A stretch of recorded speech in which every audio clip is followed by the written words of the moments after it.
What happens when a seasoned journalist decides to confront a former president with allegations that could change everything?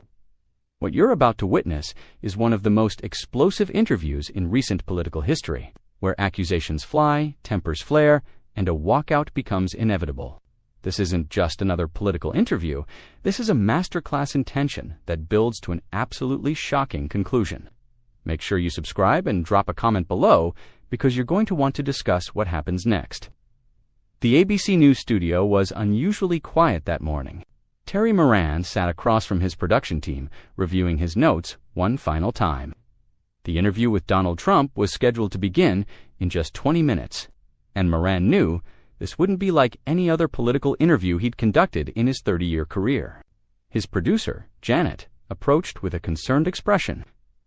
"Terry, are you absolutely certain you want to go through with this line of questioning? Legal is still reviewing the documents, and they're nervous about the potential backlash." Moran adjusted his tie and looked up from his papers. "Janet, we've been sitting on this story for weeks.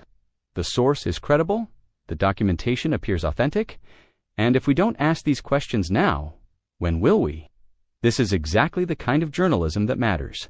I understand that, but you know how he responds to aggressive questioning. Remember what happened during the election cycle interviews. He walked out on several reporters.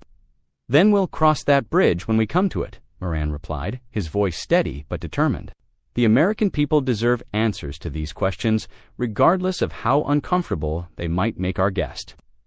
As the makeup artist applied final touches to Moran's appearance, Trump arrived with his usual entourage. The former president seemed relaxed, even jovial, as he shook hands with various crew members.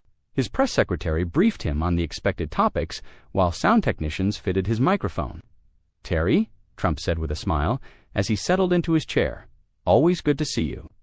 I hope we're going to have a fair conversation today. I know ABC has been tough on me in the past, but I'm here because I respect the platform you've built." Moran nodded professionally. "We appreciate you taking the time, Mr. President. I think our viewers will find this conversation very enlightening." "I'm sure they will," Trump responded, seemingly unaware of the storm that was about to unfold. The cameras began rolling, and Moran opened with his standard introduction before transitioning into what appeared to be routine questions about policy positions and future political plans. Trump answered confidently, occasionally launching into familiar talking points about his accomplishments and vision for America. "Your supporters remain incredibly loyal," Moran observed.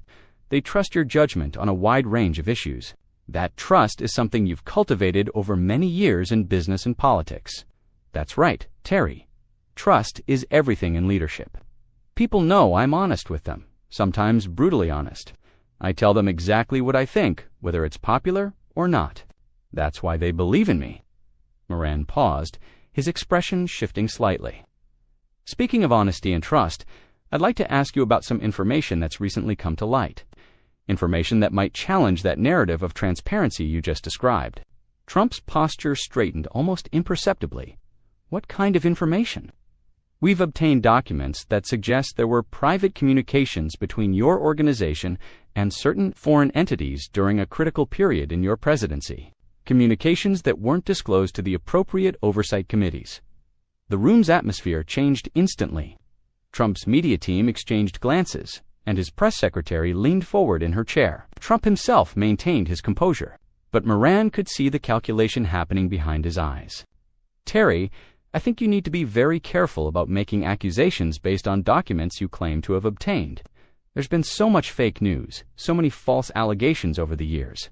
I hope ABC isn't going down that road again." "These aren't accusations," Moran replied calmly. "These are questions about documented communications.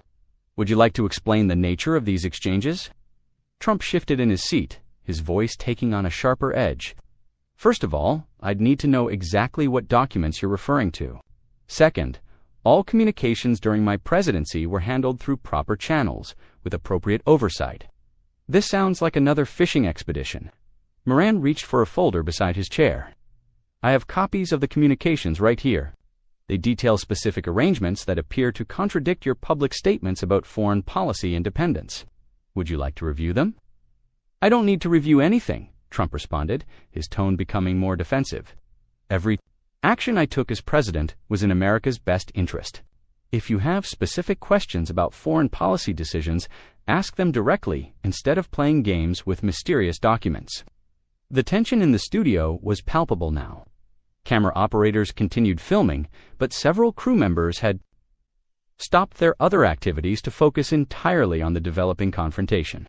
Moran's producer stood behind the cameras, her expression a mixture of excitement and anxiety. "Mr. President, these documents suggest that certain policy decisions were influenced by private assurances given to foreign leaders, assurances that contradicted your administration's public position. How do you explain that discrepancy?" Trump's jaw tightened visibly. "Explain what discrepancy? You're making vague allegations based on documents I haven't seen, from sources you won't identify. This is exactly the kind of irresponsible journalism that has destroyed trust in the media. The sources have been thoroughly vetted." Moran pressed forward. "These communications show a pattern of private commitments that directly contradicted your public statements to Congress and the American people.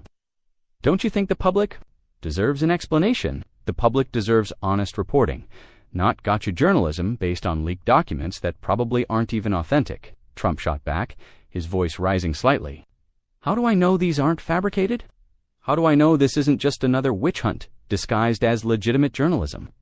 Moran remained calm, his journalist instincts telling him he was on the verge of something significant. "Are you saying the documents are fabricated?" "I'm saying I don't trust anything that comes from anonymous sources with mysterious agendas. If you want to have a serious conversation about my presidency, let's do that. But I'm not going to sit here and respond to vague accusations based on documents that could have been created by anyone." The former president was clearly agitated now, though still maintaining a veneer of control. His team looked increasingly uncomfortable, and whispered conversations were taking place among